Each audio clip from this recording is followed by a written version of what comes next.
my own. Hey y'all, hey, it's your host Allegra Dayo, and we are here for Woosa Wednesday, where we Woosa every Wednesday at 11 p.m. Okay, and today, y'all, I'm so excited I can't contain myself. Hold on, give me a second. I have an amazing, this is a goddess, honey. This isn't an artist, this isn't a guest. Good. We are here with Deevine, honey. And some of you may know her for a lot of her spiritual content on Instagram. She deems herself the spiritual Hoochie, okay, honey? And we're going to get into some things like how and why she branded herself that way. Some of the criticism she might face deeming herself this spiritual Hoochie from naysayers, okay? Them haters, beach. And we're just going to get into some spiritual chit-chat and some vibes. Cause for her. So go ahead, lovely. Introduce yourself.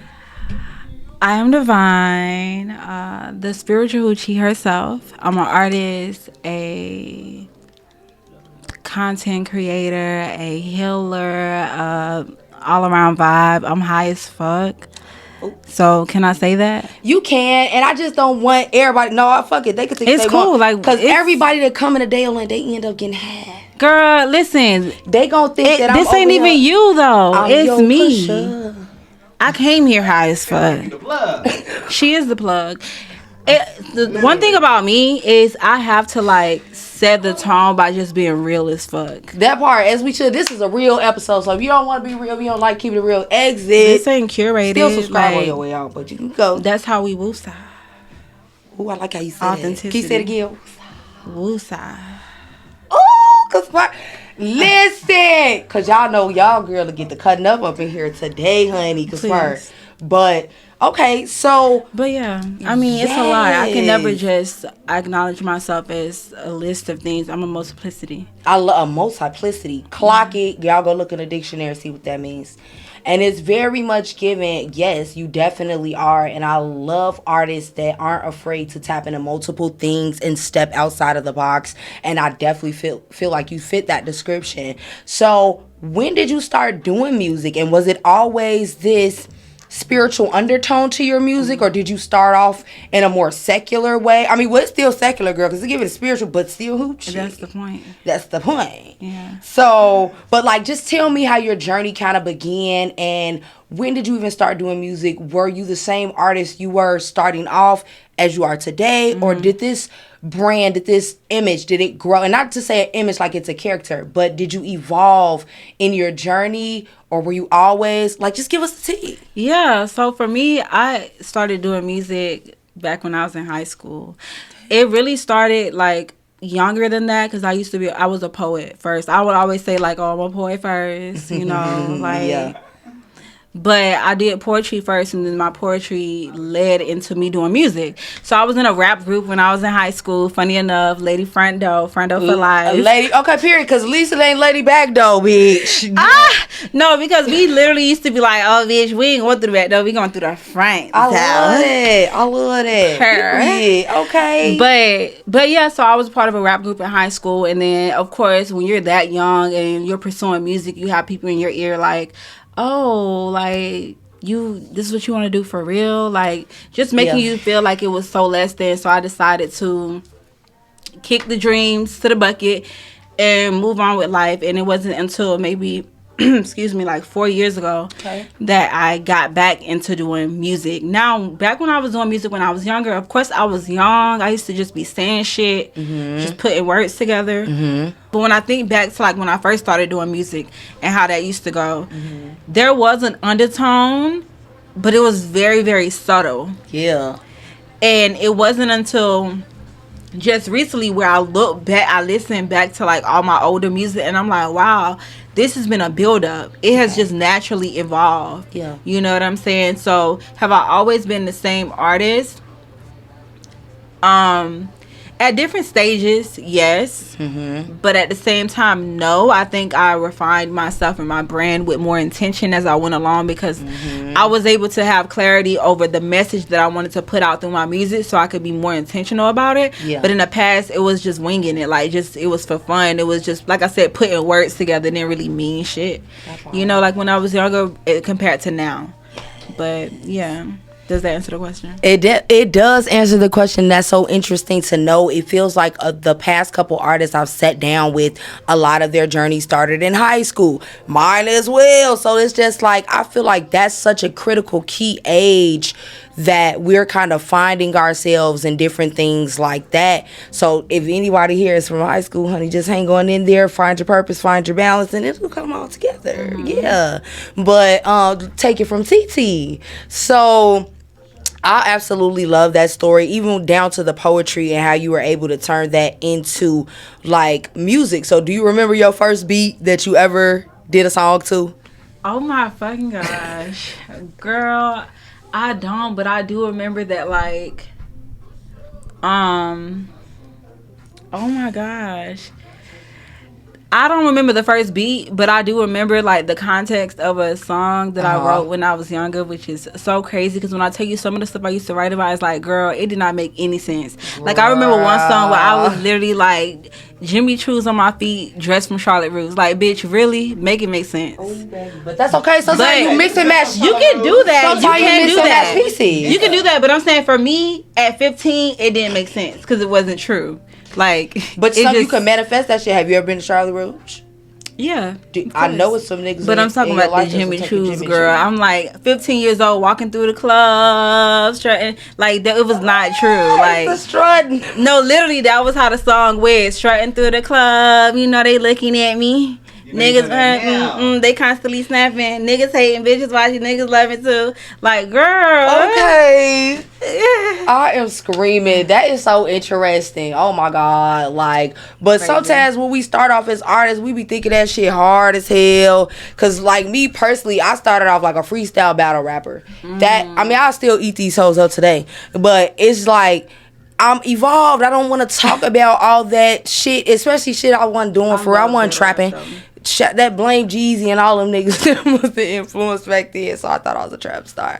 But it just feels like that at some point we eventually evolve and grow as artists. Do you feel like you have an audience that allows you to grow and they grow with you? Or do you have an audience that, oh my God, go back to that? Because I've dealt with that in the past too. Like, oh, make more songs like Marvin's Room, or like this and that. Like, damn, can I grow? Yeah. So do you feel like you ever experienced that, where you felt like, I want to please the people, so I'm going to kind of stick to what I know? Or do you just allow yourself to grow and blossom? Fortunately, I feel like I've always positioned myself as someone that was not in a box.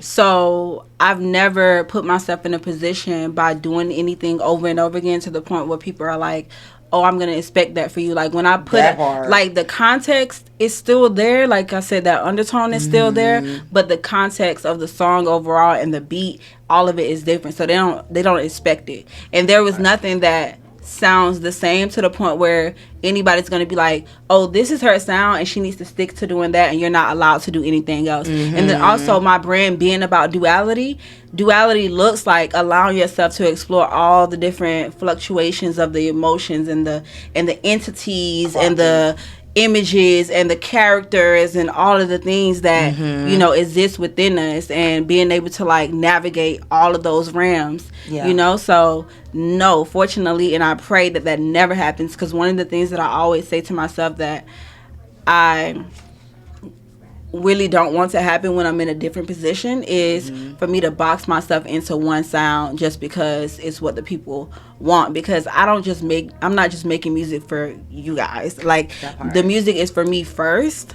So I want to be able to like still, you know, appeal to them while also being true to myself. Yes, absolutely. I love that. So yeah, just being authentic to yourself, and that really shows through your content and just even being around you in person. Like you're just an authentic, organic person. Even when we was prepping for the interview, like no, don't you don't even gotta give me a question list. I like everything to be organic, and I fuck with that about you. Like you're not afraid of any of the questions, or you're not afraid of anything. Period. Like so, I fuck with that. And let's get into who are some of your music inspirations, or like who inspired you, because you have a certain style and I know that's you, but it's like who were you looking to coming up as a young girl and was just like I like that vibe, and they just motivated and inspired you on your journey? Yeah.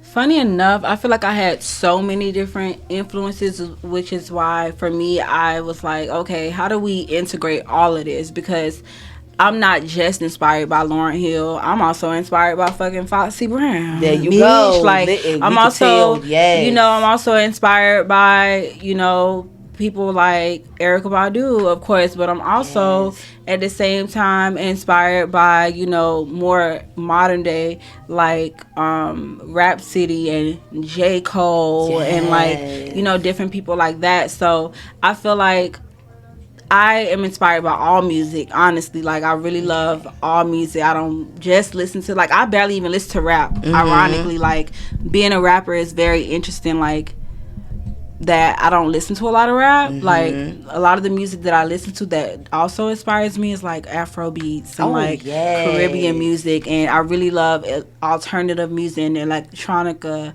and like stuff like that as well. Absolutely. Yeah. I don't be knowing the artist's name, but I know the fucking you know the music, and you know the vibes. Exactly. Yeah. And like Afrobeats just has a high frequency to it in general. Like even like old school music, that's where you find more of the high frequencies, more of the speaking to love, speaking to having a good time, XYZ. But you mentioned an artist in your inspirations list. I heard you say Rhapsody. So recently I was just peeping your stories and stuff, and I'm okay, girl, it looks like you did a Rhapsody cover and she showed you some love. So how, I know that just had to feel amazing coming from such a lyricist, such an amazing talented queen. Yeah. Like to say something to you, like how did you feel in that moment? Like what was the moment you saw the notification? Give us the tea. But funny enough, I found out because somebody else came to me and told me, and I was like, what? Like because honestly, and I must have known because every time I post these Venus Versus challenges that I've been doing, I'm very like active on social media. But for some reason, when I posted that one, I think it's because I really loved it. Yeah. Like that was the one challenge I did where I'm like, oh, I love this, because I knew that it was my vibe. Like that part. I put out all different types of music and people love it, but the music I really love is like neo soul rap. Like that's my shit right there. So it's like when I did that one, I'm like, this is me as an artist. And funny enough, I put the video up and it wasn't doing that well. And I was like, let me just like detach from this shit and just go on with my life. And then somebody texted me and was like, yo, she saw the video. And I'm like, who saw it? They was like, Rhapsody saw it. And I'm like, what do you mean? Like, she saw it. And they was like, you ain't see the comment? And I'm like, no, what are you talking about? And then they sent me a screenshot of her sharing it to her story. Yes. And I was like, I'm like, okay, let me go get on fucking Instagram now, bitch, because that part. What? And so it was a really dope moment for her to comment, share it, like, that because part. I feel like as artists, a lot of times we look for support from specific people, especially people that's really close to us and our friends and our family and stuff like that. But to have people that inspire, like, that are strangers, but also that inspire you, show you love, it kind of just affirms everything that, you know, it just affirms you in a whole nother way, because it's like you don't have nothing to gain from supporting me. Like, you don't even fucking know me, so you're literally just basing your support off the art alone. And so that was affirming, and that felt good. And now I'm like, I'm on this operation, like, can I get that feature though? Because like in the beginning of the video, I'm like, can I get a feature? And like even her sharing that and like, you know, commenting and everything, I'm like, okay, now I'm about to come see about you at this concert. Hey, yo, so rap, we can make can that my happen. homegirl get a feature? You know, no, period. What a feature though. Okay, let me like, be front row at the tour. I'm But yeah. screaming. But that's so dope. That's so dope to hear you say, honey. Hey, upload that to the OnlyFans for my freaks. So anyway, I don't have no OnlyFans. Subscribe. I don't have no OnlyFans. Y'all just mean. But if I did, y'all, what y'all think I'd be doing? Read the tarot cards butt naked? I don't know. What y'all Hold think on, because you on to something with that one, bitch. I think you should. Listen. Oh, Or some lingerie. You ain't gotta be naked. Just put on some that lingerie. part. Oh, and then do a And like tarot card give the niggas readings. I think that's an untapped market right there. Listen, That's the untapped market. We coining it first, y'all. Don't even worry about it. Don't even worry about it. Don't worry about it unless you're trying to subscribe. Coming soon. Come to Dayo After Dark. I'm screaming. But okay, Or so Woosa After Dark. Woosa After Dark, honey. Okay, so talking about curating a couple things, you recently curated a spiritual Hoochie's event, honey, and I couldn't make it. Talking about, but I'm coming to the next one for sure. We're gonna show up and show out. But please just tell us a little bit about this event you curated and how did it go and what were some of the things you ladies was doing? Because I know y'all was vibing. I mean, this event specifically wasn't like an event that is like so thoroughly curated. The purpose of this event specifically for Spiritual Hoochies Only is more so just to like create a space where we're able to, the DJ curates a set around the single that I'm releasing that month. Yes, and then we have like a boiler room style event. So like there's a color, so the color was brown. Everybody showed up in brown and we just vibe, network, like we ate, we drank. But the intention also with this event is not to have like alcohol either, like because I really want people to realize that like they don't need to be on a substance to have a good time. Speak on it. And a lot of people feel like, oh, like I need to have a drink, you know what I'm saying? But I get the whole concept of social anxiety, so we made some herbal infusions. We had some herbal mocktails, some Damiana, you know, which is gonna help you to calm your nerves and all that stuff. We had food, and yeah, we talked about our hoochie, you know, like what type of hoochies we are. Like, of course, I'm the spiritual hoochie, but then you have like, you might be like the Woosa hoochie. Like, what type of hoochie would you be? Like, what's your hoochie name? Hoochie's at the door. Let there be light, says the goddesses of Eden. And it was so. And it was. Fuck. Production Hoochie. Shout out to Production Hoochie. Okay. You always need one of those. You out. So we got a Hoochie Daddy in the back too, but we love a spiritual Hoochie. We love a spiritual Hoochie Daddies too. Everybody is welcome. So yes, everybody is. We just cut. Come as the fuck this you are. Real come as you are. That part. So, all right. So we're gonna get into some of the music that you just recently released. Okay, I want to get into that. And as we talk about the music you just recently released, I'm gonna be over here shuffling the deck because we are going to pull you a card from the Soulful Woman before we get into some more things. Okay, I think I want us to play a game too. Okay. Yes. I'm with it. So definitely tell us about your most recent music endeavors, the project you just dropped on all platforms, and how you've been promoting it, because you're really consistent at your content and your promotion. So go ahead and give us a little bit about that. Okay, so right now I'm in the phase of like releasing a new single every single month. So as you all, well, you guys probably don't know because you probably don't even know me, but I was living abroad for 2 years. I lived in Mexico for 2 years. And because I was living in Mexico, I wasn't able to like do the music thing like that. I wasn't able to record music. Really, that whole phase was really about me just living anyways and resting and like charging up and like, you know, rejuvenating to be able to come back to America and like do this shit for real. That part. So now that I'm back in America, my intention is to build up my catalog, is to like put out different styles of music just to show my versatility and stuff like that. So every single single that no pun intended. Let me stop. But every single that I'm releasing has a different vibe, a different message, a different sound. And so with the most recent ones I released, like we got an affirmation track, Feeling Good Today. That one is doing really well. Then we got Not on My Frequency, which is one of my favorite songs I've released recently. And the intention in that song is because I feel like I'm a very fluid person, just to like put that out there. So you might hear a little bit of she's and he's, you know what I'm saying? Yeah. But I feel like there is this culture in the dating scene right now where it's like only purpose that a nigga serve for real is like his money. And I just feel like you do yourself a disservice if you really want a divine union, like you really want to be in love and you really want a relationship. You do yourself a disservice when you use somebody solely for their money. And also the whole concept about like just this person serving that purpose or any purpose for you as if you don't bring any value to the room, you know what I'm saying, with your existence, with like your whole just your presence alone. So with that song, the whole concept is like women really be like putting niggas on for real. Like women, men, whoever the fuck, like when you really messing with a real woman, a real goddess, a real healer, a real bitch, then you, it's only right that you're gonna leave better than you came.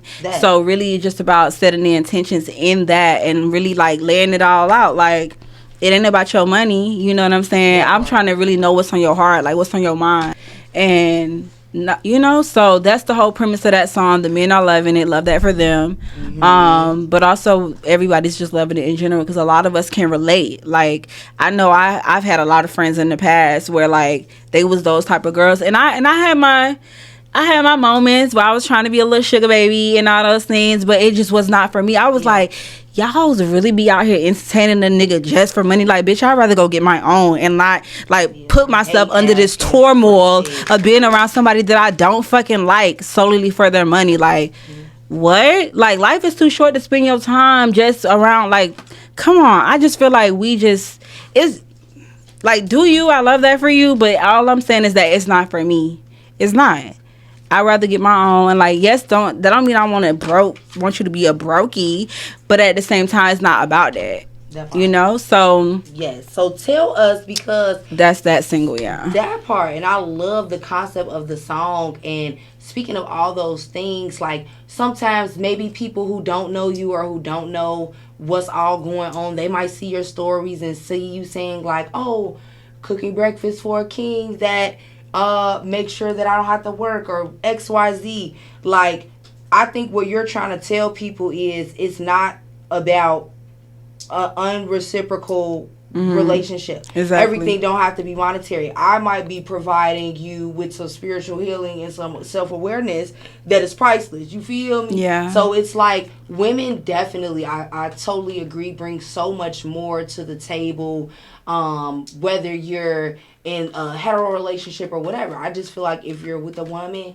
like, you feel me, she gon' make some shit. Depending on the mindset and depending on if you're nurturing that shit as well. That's true. Because a flower cannot grow if you're not watering the period. Yes, but you also got to be watering yourself and watering yourself. Okay? You know, like, I'm a bloom regardless of what the fuck, who the fuck around me, that part type shit. So I feel like yeah, it's just something I don't resonate with. I love it. I don't as a spiritual hoochie, I am here for the girls using their sexuality to fund their lifestyles. However, I am very much pro sex worker. However, like selling pussy, I'm very much pro sex worker. Like, I'm not saying that like go sell your coochie, but what I am saying is if you do sell your coochie, love that for you. Just be safe. Love that for you. Yes, bitch. That's all I'm saying. No, for real. Like, at this point. Cause like, if I'm being real, like I genuinely wish I could be the type of woman. What?